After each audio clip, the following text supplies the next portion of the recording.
Assalamu alaikum students. Today's lecture is about basically we will be discussing different topics related to constructor के जहाँ हमने पिछले lecture में तो डिस्कशन की थी कि कंस्ट्रक्टर किस तरह से बनाए जाते हैं। आज हम डिस्कशन करेंगे कि using the constructor in dynamic objects default arguments किस तरीके से पास किए जाते हैं और डिफ़ॉल्ट आर्गुमेंट पास करने में क्या एम्बिग्यूटीज़ हैं वो हमें फेस करनी पड़ती हैं। इसी तरीके से कॉपी कंस्ट्रक्टर क्या होता है and then finally we will be concluding our lecture by understanding के जी डिस्ट्रक्टर्स क्या होते हैं। सो वी start our discussion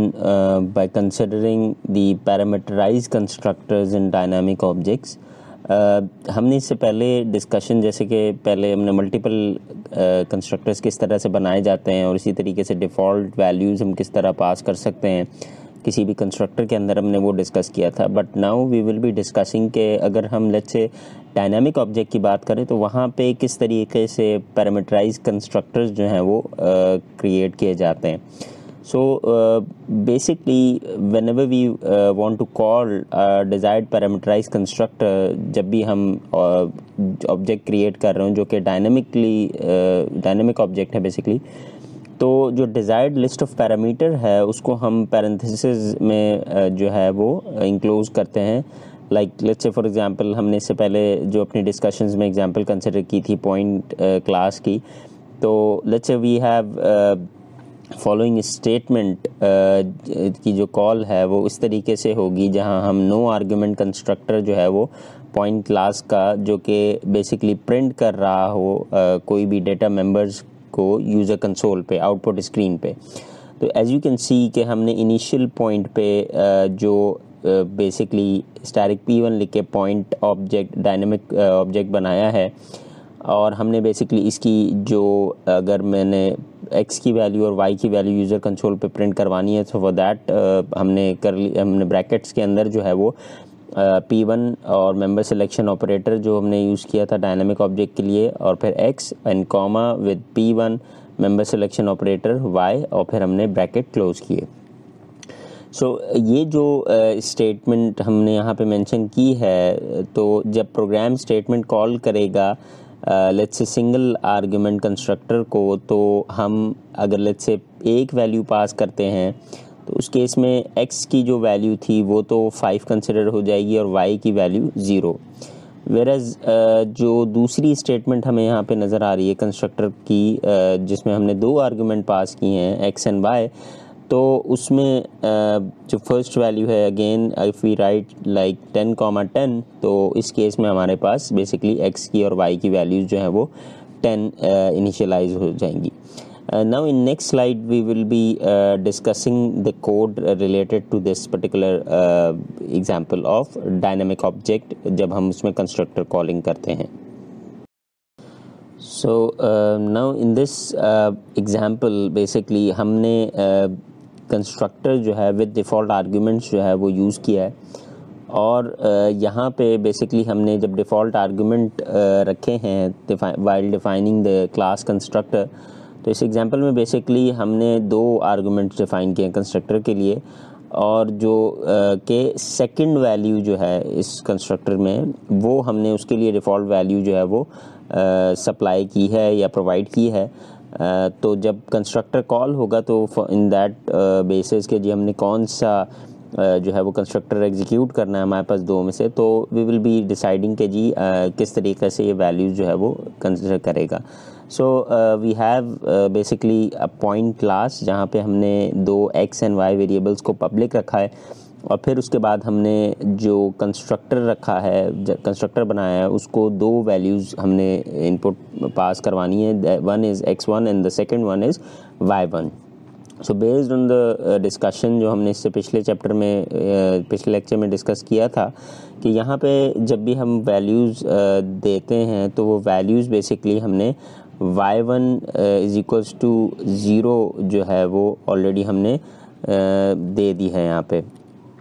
तो जो वैल्यू हमें यहाँ नज़र आ रही है basically y is equals to 0, y1 is equals to 0, x1 की हमने कोई डिफ़ॉल्ट वैल्यू नहीं दी और जो y1 है उसमें हमने जो वैल्यू है उसको y के इक्वल कर दिया जो कि इंटरनल पैरामीटर है और इसी तरीके से जो x की वैल्यू है, x1 की वैल्यू है, उसको x के इक्वल कर दिया। और इसी कंस्ट्रक्टर के अंदर हमने एक सी आउट मैसेज करवाया कि constructor with 2 argument called. Then main function के अंदर basically what we have done, हमने सी आउट मैसेज करवाए 2 कॉलिंग पॉइंट कंस्ट्रक्टर और उसके बाद ओवरराइडिंग डिफ़ॉल्ट पैरामीटर। ओवरराइडिंग से मुराद ये कि जो ऑलरेडी गिवन हमारे पास जो वैल्यू थी y1 की, we can override that value, यानी जो भी एग्जिस्टिंग डिफ़ॉल्ट वैल्यू है उसके बजाय हम कोई और वैल्यू भी पास कर सकते हैं। So as you can see in line number 19 के जहाँ पे हमने डायनेमिक ऑब्जेक्ट क्रिएट किया है, और एज वी डिस्कस कि डायनेमिक ऑब्जेक्ट हो चाहे नॉर्मल ऑब्जेक्ट हो, जब भी ऑब्जेक्ट क्रिएट होगा कंस्ट्रक्टर एग्जीक्यूट होगा, तो हमने यहाँ पे 10, 10 वैल्यूज़ दिए। तो कंस्ट्रक्टर रन होगा तो यहाँ से जो 10 पहला 10 है that is for x1 and the second 10 is for y1। तो जो y1 की जो 0 वैल्यू कंस्ट्रक्टर में दी थी वो ओवरराइड हो गई है, यानी अब जो कंपाइलर है वो y1 की वैल्यू 10 कंसिडर करेगा, क्योंकि डिफ़ॉल्ट वैल्यू के अलावा हमने एक और वैल्यू यहाँ पे पास की थी। तो जब हम बेसिकली हमारे पास ये ऑब्जेक्ट क्रिएट हुआ 10, 10 का, तो यू नो कि जी कंस्ट्रक्टर एग्जीक्यूट होगा, तो कंस्ट्रक्टर के अंदर x1 की वैल्यू को x के बराबर किया, y1 की वैल्यू को y के बराबर किया, और उसके बाद हमने जो मैसेज है कंस्ट्रक्टर विद 2 आर्गुमेंट कॉल्ड, वो हमें स्क्रीन या कंसोल पे प्रिंट होता हुआ नज़र आ रहा है।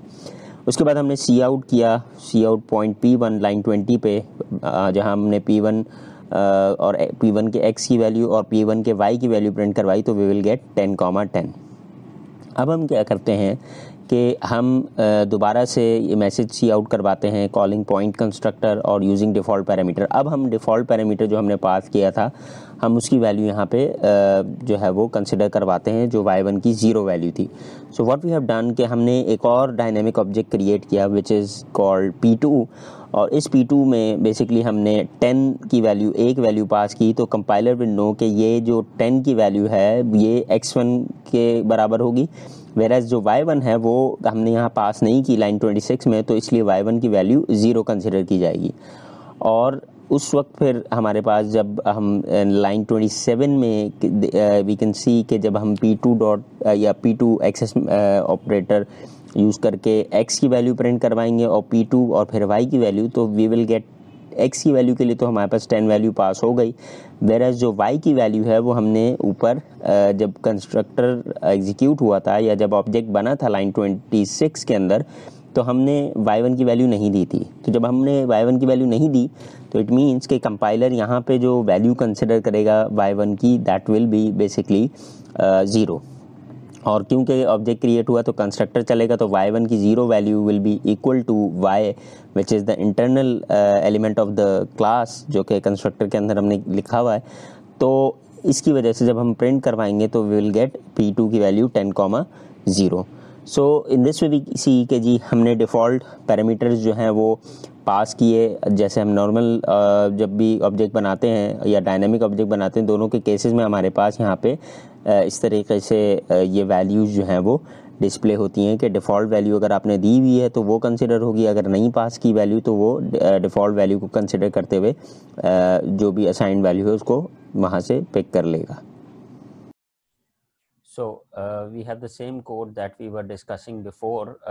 where we have point class, जहाँ पे हमने x और y वेरिएबल्स इनिशियलाइज करवाए हैं, और पॉइंट स्ट्रक्चर जो है वहाँ हमने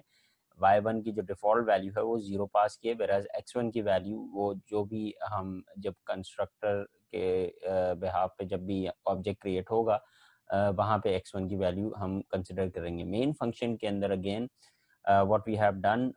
is that we have basically created first P1 dynamic object, जहाँ पे हमने दोनों x1 और y1 की वैल्यूज 10, 10 प्रिंट करवाई हैं। तो जो डिफ़ॉल्ट वैल्यू है y1 की 0, that will be override by this 10 value, जो कि हमें यहाँ पे P1 की ऑब्जेक्ट क्रिएशन के टाइम पे नज़र आ रहा है। और इसी तरीके से हम इन वैल्यूज़ को प्रिंट भी करवा रहे हैं, P1 of x and P1 of y। And then we created second object P2 dynamic object, और वहाँ पे हमने एक सिंगल वैल्यू पास की है which is 10। So this 10 basically ये x1 के बराबर होगा, और y1 की जो डिफ़ॉल्ट वैल्यू है 0, that will be pick up by this particular object, और फिर हम जब यहाँ पे वैल्यू प्रिंट करवाएंगे P2x और P2y, तो वहाँ हमारे पास 10,0 प्रिंट होता हुआ नजर आएगा. So now what we will do, we will try to compile and run this code and see कि जी हमारे पास आउटपुट किस तरीके से जनरेट होगा. So now as you can see in the output के हमारे पास पहले मैसेजेस प्रिंट होते हुए नजर आए, कॉलिंग पॉइंट कंस्ट्रक्टर, फिर overriding default parameter constructor with 2 arguments, and then P1 के आर्गुमेंट्स हमें यहाँ इस तरह 10,10, जब हमने दोनों डिफॉल्ट वैल्यूज जो डिफॉल्ट वैल्यूज थी उसको ओवरराइड किया. वेराज जो सेकंड ऑब्जेक्ट था P2, वहाँ पे हमने ओवरराइड नहीं किया, तो कंपाइलर ने जो y1 की वैल्यू है वो 0 कंसिडर की. So in this way we understand कि जी किस तरीके से डिफॉल्ट वैल्यू, जब भी हम डायनामिक के केस में बात करेंगे तो we will get to know के जी डिफॉल्ट वैल्यू जब हम कोई वैल्यू पास नहीं करेंगे तो डिफॉल्ट वैल्यू पिक करेगा, और जब हम कोई वैल्यू पास करने के बजाय हम उसको नहीं कंसिडर करते तो वो डिफॉल्ट वैल्यू को कंसिडर करते हुए अपनी ऑब्जेक्ट की वैल्यूज को असाइनमेंट देता है. So after discussing the code in the previous slide, अब हम जो है वो एक default argument में basically एक ambiguity या एक issue है जिसको अब डिस्कस करेंगे. वी हैव सीन बिफोर कि हमारे पास बेसिकली जो फंक्शन ओवरलोडिंग का जो डिस्कशन है, जो आगे हमारे पास नेक्स्ट हमारे लेक्चर्स में आएगा, but we know from the programming fundamental side के जी हमारे पास हम फंक्शन को जिस तरह ओवरलोड करते हैं, बेसिकली हमारे पास लेट्स से एक से ज़्यादा अब यहाँ पे अगर कंस्ट्रक्टर हैं, जैसे कि हम एक केस यहाँ पे देखते हैं कि we have a point in constructor के जहाँ पे int x1 जो है बेसिकली एक पैरामीटर है, और हमने इस int x1 के साथ बेसिकली एक पैरामीटर ही पास करवाया. इसी तरीके से हमने इसी कोड के अंदर लेट्स से एक और कंस्ट्रक्टर बनाया पॉइंट नाम का, और लेकिन उसमें जो है वो बेसिकली हमारे पास 2 आर्गुमेंट हैं, जिसमें से x1 और y1 को हमने डिफ़ॉल्ट वैल्यू 0 दे दी है. हमने प्रीवियस लेक्चर्स में भी बात की कि कंस्ट्रक्टर मल्टीपल कंस्ट्रक्टर्स भी यूज़ किए जा सकते हैं, तो बज़ाहिर इन दोनों कंस्ट्रक्टर्स में कोई मसला नहीं है. लेकिन ये जो कॉल है बेसिकली टेक्निकली देखा जाए तो ये एक वैलिड बेसिकली हमारे पास एक कंस्ट्रक्टर बनाने का तरीका है. 2 कंस्ट्रक्टर जहाँ पे हम बना सकते हैं, और उसमें से एक में हमने डिफ़ॉल्ट वैल्यू दे दी है. लेकिन अगर लेट्स से वी कंसिडर कि अब हम यहाँ पे इस कंस्ट्रक्टर को लेकर कोई कॉल करते हैं, अगर लेट्स से कोई ऑब्जेक्ट क्रिएट करते हैं, एज वी कैन सी कि हमने point static p new point 10 लिखा. So now here we have a question कि जी अब जब हमने कॉल किया है और एक आर्गुमेंट पास किया है, और वी कैन सी कि हमने जो कंस्ट्रक्टर ऊपर डिफ़ाइन किए हैं 2 कंस्ट्रक्टर्स. अब लेट्स से मल्टीपल कंस्ट्रक्टर में हमने कहा था कि नंबर ऑफ आर्गुमेंट पे बेस करते हुए कंपाइलर विल डिसाइड कि कौन सा कंस्ट्रक्टर एग्जीक्यूट होगा. So considering this particular case जहाँ पे हमने एक वैल्यू पास की है, तो द क्वेश्चन हेयर इज़ कि कौन सा कंस्ट्रक्टर चलेगा, फर्स्ट वन और सेकेंड वन. अगर हम कंसिडर करते हैं कि फर्स्ट वन कि जहाँ पे हमने x1 की वैल्यू जो है वो 10 कंसीडर की जाए, ठीक है जी, और we don't have any other argument. इसी तरह अगर हम देखें कि लेट्स से पहला कंस्ट्रक्टर भी चल सकता है यहाँ पे, जिसकी सिंगल पैरामीटर हमने पास किया और यहाँ पे 10 दे दिया हमने. लेकिन अगर देखें तो दूसरा कंस्ट्रक्टर भी चलाया जा सकता है इस पर्टिकुलर लाइन पे, जहाँ पे आपने एक वैल्यू पास की कि 10 जो है वो x1 की वैल्यू है, वेयरएज y1 की वैल्यू वो डिफ़ॉल्ट कंसिडर कर ले. तो इस तरह के केसेस में वी कॉल के जी ये एक एम्बिग्यूटी है, ये एक प्रॉब्लम है जब भी हम कंस्ट्रक्टर बनाते हैं, कि जहाँ पे सिंटेक्स के हिसाब से या लीगल वे या लीगैलिटी के हिसाब से कोई मसला नहीं होता. लेकिन ये कॉल जब भी होता है, ऑब्जेक्ट क्रिएशन होती है और कॉल होता है कंस्ट्रक्टर, तो एक से ज़्यादा कंस्ट्रक्टर चलाए जा सकते हैं, उसमें कोई मसला नहीं है. सो इन पर्टिकुलर केसेस में हम कहते हैं कि ये बेसिकली एक एम्बिगुअस कॉल है और जहाँ पे कंपाइलर जो है वो कंफ्यूज हो सकता है कि दो में से या दो से ज़्यादा भी हो सकते हैं कि कौन सा कंस्ट्रक्टर चलाए। तो ऐसे केसेस में जबकि कोई एम्बिगस कॉल की जाए कंस्ट्रक्टर को, तो कंपाइलर जो है वो it will flag an error during the compilation. वो कंपाइलेशन के टाइम पे एक एरर जनरेट कर देगा, क्योंकि ये एक एम्बिगुअस या एक कंफ्यूजिंग कॉल है for the compiler to decide कि जी दोनों में से कौन सा कंस्ट्रक्टर अब एग्जीक्यूट होगा। क्योंकि सिंटेक्स के हिसाब से तो दोनों वैलिड के तरीके हैं, लेकिन एज वी डिस्कस के जी दिस इज़ केस कि जहाँ पे we have to be careful कि सिंटेक्स वाइज तो चीज़ सही है, लेकिन जब कॉल हो रही है तो कॉल के टाइम पे कंपाइलर कैन डिसाइड कि जी दोनों ही लीगल वे हैं, दोनों ही सही तरीके हैं, तो दोनों में से कौन सा कंस्ट्रक्टर जो है वो चलाया जाएगा। So we must avoid these type of situations in our programming code. Another important point that we must know before we proceed with this constructor topic के जब constructor की हम बात करते हैं और उसमें value पास करने की बात करते हैं या पैरामीटर लिस्ट की बात करते हैं, तो ऑर्डरिंग जो है डिफ़ॉल्ट पैरामीटर लिस्ट की हमने इससे पहले भी बात की कि वो बड़ी इम्पॉर्टेंट है या बड़ी क्रूशल होती है कि जब भी हम क्रिएट करते हैं डिफ़ॉल्ट पैरामीटर्स अपने कंस्ट्रक्टर के लिए, तो parameter order is important. Just as जो केस है जो नॉर्मल मेथड का कि हम जब भी वैल्यू डिफ़ॉल्ट पैरामीटर पास करते हैं तो डिफ़ॉल्ट पैरामीटर जो है वो end of the list parameter list में आते हैं, जो हमने पहले भी बात की कि राइट मोस्ट जो है वो उसको डिफ़ॉल्ट वैल्यू सबसे पहले दी जाएगी। ऐसा नहीं होता, जो हमने पहले भी बात की पिछले लेक्चर में, कि लेफ़्ट साइड से हम स्टार्ट करें तो राइट मोस्ट और उसके बाद then we moved on further. लेकिन जब हम कॉल की बात करते हैं तो उस वक्त कॉल के टाइम पे वो असाइनमेंट जो है वो हमने इससे पहले भी स्लाइड में पिछली देखा कि वो लेफ़्ट साइड से स्टार्ट करता है। तो लेट्स से जब हम बात करते हैं पैरामीटर डिफ़ॉल्ट पैरामीटर डिक्लेरेशन जब हम कर रहे हैं कंस्ट्रक्टर की, तो लेट्स से अगर हमारे पास लिखा हुआ है point int x1 is equals to 0 और कॉमा इंट y1, तो we discuss it in the previous lecture के जी ये एक इनवैलिड तरीक़ा है और यहाँ पे जो है वो कंपाइलर एरर देगा, क्योंकि हमारे पास बेसिकली जो असाइनमेंट है डिफ़ॉल्ट पैरामीटर की वो राइट साइड से शुरू होती है। तो अगर तो ज़रूरी है कि मैं x1 की ही वैल्यू को डिफ़ॉल्ट वैल्यू मुझे देना है, तो उसके लिए मुझे इंट x1 को राइट साइड पे शिफ्ट करना पड़ेगा और इंट y1 को लेफ़्ट पे लाना पड़ेगा। तो बिकॉज वी नो कि जी जो असाइनमेंट है that starts from the right most side of the constructor, जहाँ पे भी हमने पैरामीटर लिस्ट उसकी डिफ़ाइन की होती है। नेक्स्ट जो हमारी अब डिस्कशन है जो हम करने लगे हैं दैट इज़ कि हम पहले भी ये बात कर चुके हैं कि जब भी हम कंस्ट्रक्टर डिफ़ाइन करते हैं तो उस टाइम पे जो डिफ़ॉल्ट नो आर्गुमेंट कंस्ट्रक्टर है, जो कि कंपाइलर ख़ुद भी कंसिडर करता है कि लेट्स से हमने इनिशियल कोड्स में अपने लेक्चर्स में देखा कि हम ऑब्जेक्ट क्रिएट करते थे और हमारे पास क्लास के अंदर कोई कंस्ट्रक्टर डिफ़ाइन नहीं होता था, तो हमने एक बात की कि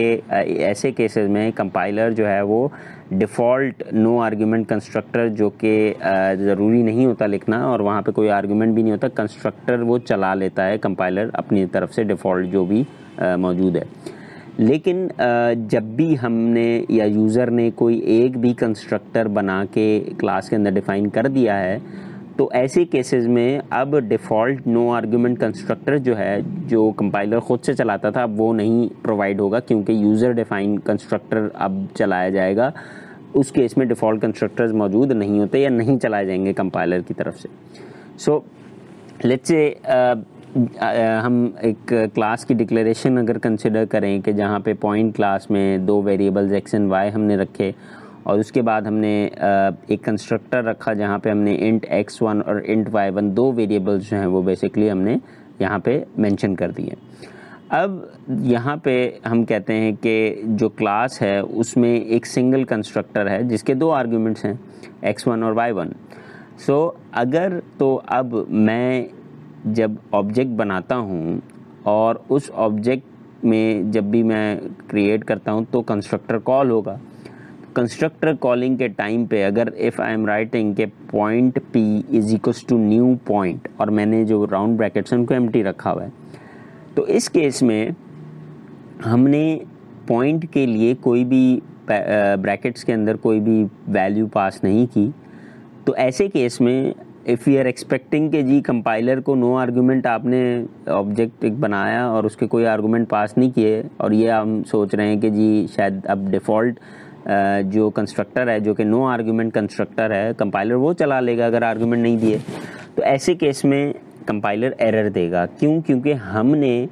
ये बात पहले भी की है कि अगर तो आपने क्लास के अंदर कोई कंस्ट्रक्टर ऑलरेडी डिफ़ाइन कर दिया है तो उस केस में कंपाइलर जो है नो आर्गुमेंट वाला कंस्ट्रक्टर डिफ़ॉल्ट जो है वो नहीं चलाता, वो कंसिडर नहीं किया जाता। अगर तो मैं ये कहता कि नहीं जी क्लास पॉइंट के अंदर कोई कंस्ट्रक्टर नहीं है और फिर मैं ऑब्जेक्ट क्रिएट करूं, तब मसला नहीं है, क्योंकि कंपाइलर को पता है कि आपने क्लास पॉइंट के अंदर कोई कंस्ट्रक्टर बनाया ही नहीं है, तो अब वो डिफ़ॉल्ट नो आर्गुमेंट कंस्ट्रक्टर ज़रूर चलाएगा। लेकिन अगर आप यूज़र डिफ़ाइन कर चुके हैं है कोई भी कंस्ट्रक्टर को, तो उस केस में एम्प्टी आप नहीं रख सकते, पैरामीटर लिस्ट को खाली नहीं छोड़ सकते। Okay, so the new topic that we are now about to start is copy constructor. Copy constructor हम क्यों यूज़ करते हैं? We use copy constructor because के sometimes what happen कि जी हमने एक ऑब्जेक्ट कोई बनाया पॉइंट क्लास का लेट्स से, और हमारे पास जो उस पॉइंट ऑब्जेक्ट कोई भी हमने बनाया P1, उस P1 के जो भी कंटेंट हैं, हमने जो दूसरा ऑब्जेक्ट बनाया, हम पहले वाले की कॉपी बनाना चाह रहे हैं दूसरे ऑब्जेक्ट के अंदर, उसके कंटेंट जो भी हैं x और y की वैल्यू, तो उसको कॉपी करना चाह रहे हैं। तो हम क्या करते हैं कि बाज़ औक़ात हमें बेसिकली अपने एग्जिस्टिंग ऑब्जेक्ट की कॉपी क्रिएट करनी होती है। So for this purpose basically हमारे पास एक ऑप्शन होता है कि हम जो है कंस्ट्रक्टर के थ्रू अपनी डेफिनेशन में बेसिकली उस ऑब्जेक्ट जो कि एग्जिस्टिंग ऑब्जेक्ट है उसकी जिसके कंटेंट को आपने नए ऑब्जेक्ट में कॉपी करना है, हम उसको कंस्ट्रक्टर में बजाय वेरिएबल पास करने के हम पूरा का पूरा ऑब्जेक्ट पास कर देते हैं। सो जो आपको यहाँ पे कॉपी कंस्ट्रक्टर की जो डेफिनेशन है वो नज़र भी आ रही है कि हमने पॉइंट यानी ये कंस्ट्रक्टर हमने बनाया है और इस कंस्ट्रक्टर के अंदर हमने एक ऑब्जेक्ट का रेफरेंस पास कर दिया, यानी उसका मेमोरी एड्रेस पास कर दिया है। बिकॉज पॉइंट एंड पी का मतलब ये है कि कोई भी ऑब्जेक्ट बनाया है जो कि पॉइंट क्लास का है और हमने उसका रेफरेंस पास किया है विच इज़ द एड्रेस। अब आप अगर इस कंस्ट्रक्टर के अंदर देखें तो हमने x is equals to P dot X, यानी अब जो नया x है उसकी value P dot X object का जो x था वहाँ से लेगा और जो y की वैल्यू है वो p डॉट y बन जाएगी। तो हमने जैसे पिछले उसमें x को x1 के बराबर किया, y को y1, तो हमने दोनों वेरिएबल्स पास किए। अब हमने क्या किया, हमने पूरे के पूरे ऑब्जेक्ट को पास कर दिया और ऑब्जेक्ट को पास करने की वजह से बेसिकली हमने p डॉट x और p डॉट y यानी कि एक ऑब्जेक्ट के कंटेंट को नए दूसरे ऑब्जेक्ट के कंटेंट में इस तरीके से हम आसानी के साथ कॉपी कर सकते हैं। सो इस केस में जो कंस्ट्रक्टर है ये एक सिंगल आर्गुमेंट लेगा जो कि रेफरेंस होगा, या रेफरेंस हम एड्रेस को कहते हैं, तो वो एड्रेस होगा to the object of point class, यानी ऑब्जेक्ट होगा पॉइंट क्लास का उसका रेफरेंस, यानी उसका मेमोरी एड्रेस हम यहाँ पे मूव करवाते हैं एज एन इनपुट आर्गुमेंट। अब जो डेटा मेंबर हैं जो पास्ड ऑब्जेक्ट है, यानी कि यहाँ पे इस केस में p ऑब्जेक्ट है, उसके ऑब्जेक्ट के जो डेटा मेंबर्स हैं वो एक्सप्लिसिटली कॉपी होंगे रिस्पेक्टिव डेटा मेंबर्स में जो कि न्यू पॉइंट का, यानी एक नया ऑब्जेक्ट है बेसिकली उस पर्टिकुलर पॉइंट क्लास का। So in this way we understand कि किस तरीके से हम एक ऑब्जेक्ट बनाते हैं और उसके कंटेंट को दूसरे ऑब्जेक्ट में हम डायरेक्टली कॉपी कर सकते हैं with the help of the constructor. अब नेक्स्ट स्लाइड में हम इसी कॉपी कंस्ट्रक्टर की एक कोड की मदद से समझने की कोशिश करेंगे। So in this particular slide we will be discussing the code जो कि कॉपी कंस्ट्रक्टर की एग्जांपल हमें यहाँ पे नज़र आएगी कि हमने सबसे पहले यहाँ पे पॉइंट क्लास जो है वो बेसिकली बनाई जिसमें इंटीजर x और y दो वेरिएबल्स हमने यहाँ पे डिक्लेयर करवाए उसके बाद हमने एक कंस्ट्रक्टर बनाया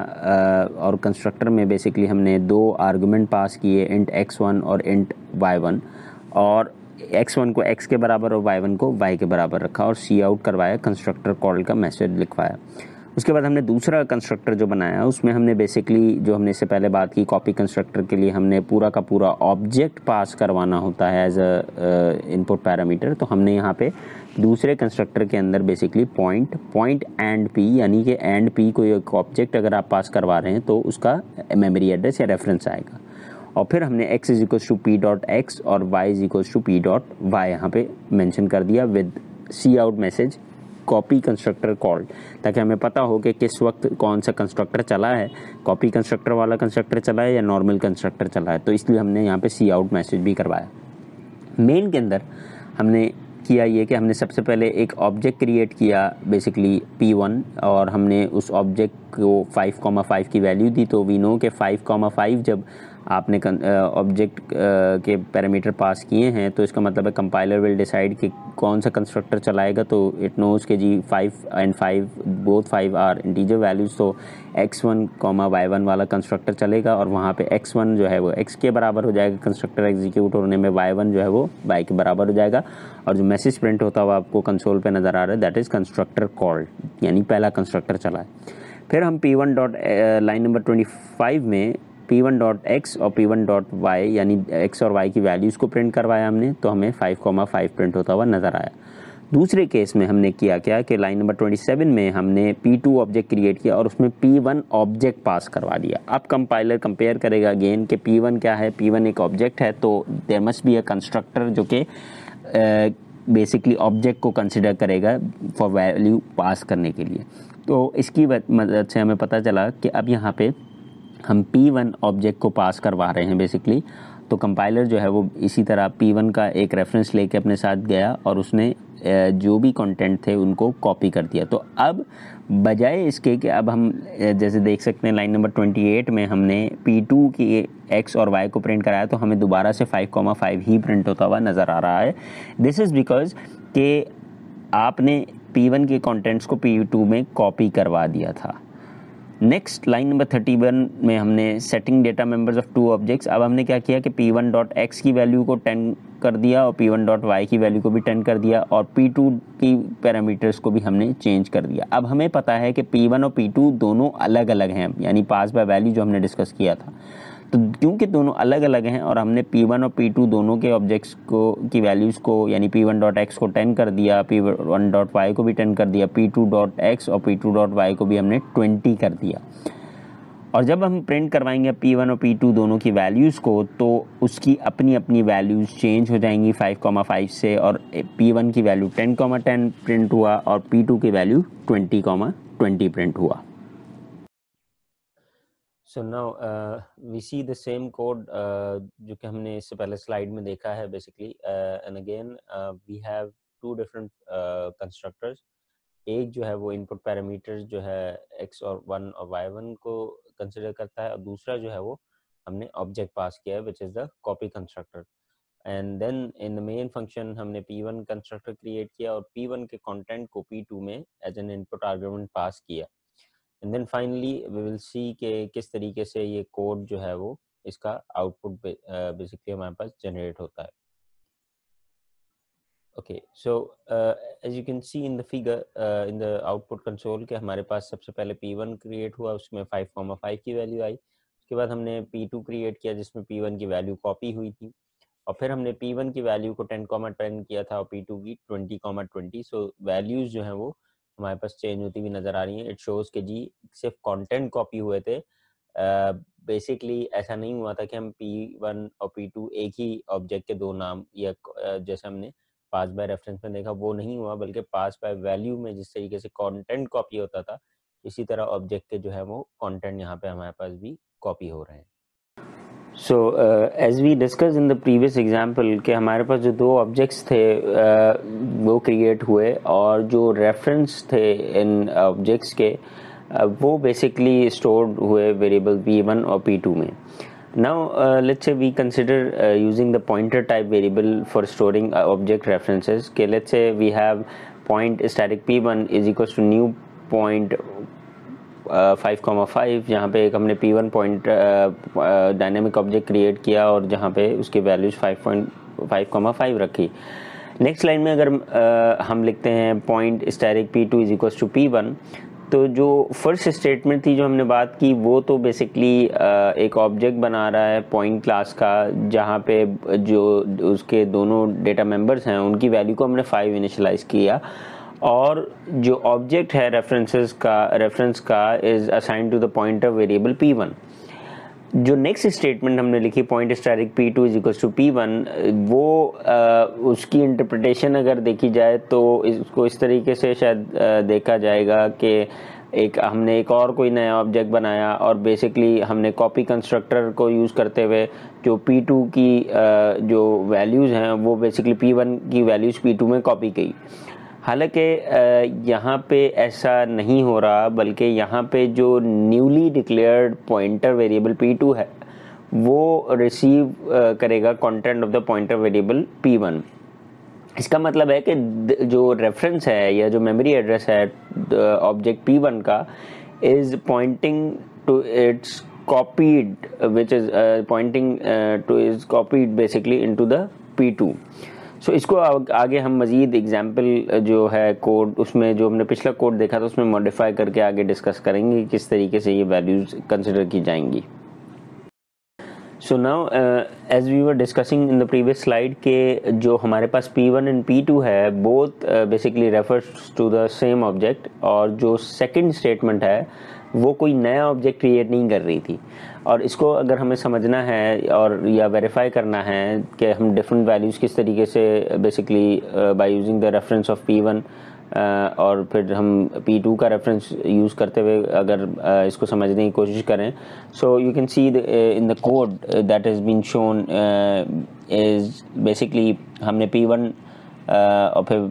P1 के x वैल्यू को जो बेसिकली 10 किया, जो हमने पिछला कोड इससे पहले भी डिस्कस किया था, अगर हम मॉडिफाई करें वहाँ पे, और फिर P1 की जो y का कंटेंट है यानी विच इज़ 10 वो रिप्लेस किया, और फिर P2 के भी कंटेंट को 20 रखा x और y के, और फिर अगर मैं P1 x को प्रिंट करवाऊंगा तो आई विल गेट 20,20 और P2 के केस में भी 20,20। तो इसका मतलब ये होगा जो हमने पिछली स्लाइड में बात की थी कि अगर if we are writing in the second statement जो हमने लिखी थी point static P2 is equals to P1, इसका मतलब है P1 और P2 दोनों एक ही जो है वो ऑब्जेक्ट के दो नाम हैं बेसिकली, दोनों का मेमोरी एड्रेस एक है। इसीलिए जब आपने P1 इज इक्वल्स टू 10 किया था तो P2 की वैल्यू भी 10 हो जानी चाहिए थी। इसीलिए जब लास्ट वैल्यू जो हमने लाइन नंबर 4 में जब इसको 20 किया तो P1 भी ऑटोमेटिकली 20 हो गया, हालांकि हमने P1 की वैल्यू को चेंज नहीं किया था। लेकिन क्योंकि ये पास बाय रेफरेंस बन गया है,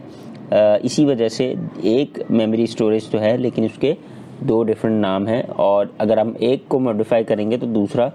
obviously it will modify itself because both objects are pointing towards the same object. So now we will be starting a new discussion about destructors. Destructors जैसे हमने इससे पहले बात की कि जब हम भी क्लास का कंस्ट्रक्टर बनाते हैं तो basically the constructor is used for initializing the object state during its creation, यानी जब ऑब्जेक्ट क्रिएट किया जा रहा है तो उस टाइम पे बेसिकली कंस्ट्रक्टर इनिशियलाइज होता है और ऑब्जेक्ट से रिलेटेड जो भी हम कंस्ट्रक्टर चलाना चाहते हैं वो हम डिफ़ाइन कर देते हैं। अगर हम नहीं डिफ़ाइन करते तो उस केस में बेसिकली डिफ़ॉल्ट कंस्ट्रक्टर चलता है with no parameters. So basically हम क्या करते हैं कि हमने जो रिसोर्सेज का जो एलोकेट करना है, यानी जब भी ऑब्जेक्ट क्रिएट होता है तो रिसोर्सेज एलोकेट होते हैं जो कि ऑब्जेक्ट को रिक्वायर्ड होती है resources in terms of memory to execute itself. तो वो जो रिसोर्सेज हैं उनको जस्ट आफ्टर हम ऑब्जेक्ट का इस्तेमाल हमारा ख़त्म हो चुका है, इट इज़ इम्पॉर्टेंट कि जी हम उन रिसोर्सेज को जो हमने एलोकेट की थी वो डिसएलोकेट करें, डीएलोकेट करें। तो उसके लिए ऑब्जेक्ट को क्रिएट होने के बाद डिस्ट्रॉय होना या सिस्टम से रिमूव होना ज़रूरी है। तो इसलिए हम C++ में जिस तरह हमने कंस्ट्रक्टर का मेथड या फंक्शन डिस्कस किया था, इसी तरह ऑब्जेक्ट को डिस्ट्रॉय करने के लिए बेसिकली हम डिस्ट्रक्टर का इस्तेमाल करते हैं। So now we will discuss के किस तरीके से हम क्लास का डिस्ट्रक्टर जब भी बनाते हैं तो वो किस तरह डिफ़ाइन किया जाता है। डिस्ट्रक्टर का नाम वही होता है जो कंस्ट्रक्टर का हमारा नाम होता है, यानी क्लास का जो नाम है बेसिकली। तो हम जब भी बात करेंगे बेसिकली हम उसमें क्लास का नेम लिख के और राउंड ब्रैकेट्स लगाते हैं, बिल्कुल कंस्ट्रक्टर की तरह। यहाँ पे भी कोई पैरामीटर्स, इनपुट पैरामीटर्स लिस्ट यहाँ पे कंस्ट्रक्टर में होती थी, डिस्ट्रक्टर में कोई इनपुट पैरामीटर लिस्ट भी नहीं होती, कोई रिटर्न टाइप भी नहीं होता। और हमें टिल्ड का जो साइन आपको नज़र आ रहा है यहाँ पे, वो प्रीफिक्स के तौर पे क्लास के नाम से पहले लगाना होता है, और फिर कर्ली ब्रैकेट्स के अंदर जो भी डिस्ट्रक्टर की बॉडी है वो हम डिफ़ाइन करते हैं, जो भी हमें काम करवाना है। तो कुछ रूल्स हैं जो यहाँ पे डिस्ट्रक्टर के लिए जो फॉलो करना ज़रूरी है। सबसे पहला पॉइंट के जो डिस्ट्रक्टर है वो क्लास का मेथड है और उसका नाम क्लास के ही नाम के जैसा होगा जिस तरह कंस्ट्रक्टर का नाम होता है। सिर्फ फ़र्क ये होता है कंस्ट्रक्टर और डिस्ट्रक्टर में कि डिस्ट्रक्टर में हम टिल्डा का कैरेक्टर जो है उसका इस्तेमाल करते हैं। इसी तरीके से destructor does not take any argument, यानी उसके इनपुट आर्गुमेंट कोई भी नहीं होते। जैसे कंस्ट्रक्टर में हमने देखा हम कोई विदाउट एनी आर्गुमेंट भी कंस्ट्रक्टर बना सकते हैं और आर्गुमेंट इनपुट पैरामीटर लिस्ट में भी पास कर सकते हैं, लेकिन कंस्ट्रक्टर में destructor does not take any argument. इसी तरह destructor does not return anything, not even void data type. ये जो पॉइंट है ये कंस्ट्रक्टर और डिस्ट्रक्टर के लिए सेम है कि जिस तरह कंस्ट्रक्टर जो है वो हमारे पास कोई भी data type void return type नहीं रखती, इसी तरीके से जो है वो डिस्ट्रक्टर में भी हमारे पास कोई भी रिटर्न टाइप मौजूद नहीं होती है। And then the last point that we cannot write more than one destructor for a class. Constructor में जैसे हम एक से ज़्यादा कंस्ट्रक्टर बना सकते हैं, लेकिन डिस्ट्रक्टर जो है वो सिर्फ और सिर्फ पूरे प्रोग्राम में एक ही लिखा जाता है, क्योंकि एक ही दफ़ा ऑब्जेक्ट्स को डिस्ट्रॉय किया जाता है। और इसी तरीके से व्हेन एवर जब भी हम ऑब्जेक्ट को डिस्ट्रॉय करेंगे तो रन टाइम बेसिकली वो कॉल करता है डिस्ट्रक्टर्स को, जब भी अगर हमने डिफ़ाइन किया है तो। अगर हमने नहीं डिफ़ाइन किया तो वो डिस्ट्रक्टर को नहीं चलाता। So now we have example code here for the destructor के, जहाँ पे हमने पॉइंट क्लास जो हम इससे पहले भी बनाते आए हैं, we have this point class जिसमें हमने एक्स और वाई को डिफ़ाइन किया है। और उसके बाद वी हैव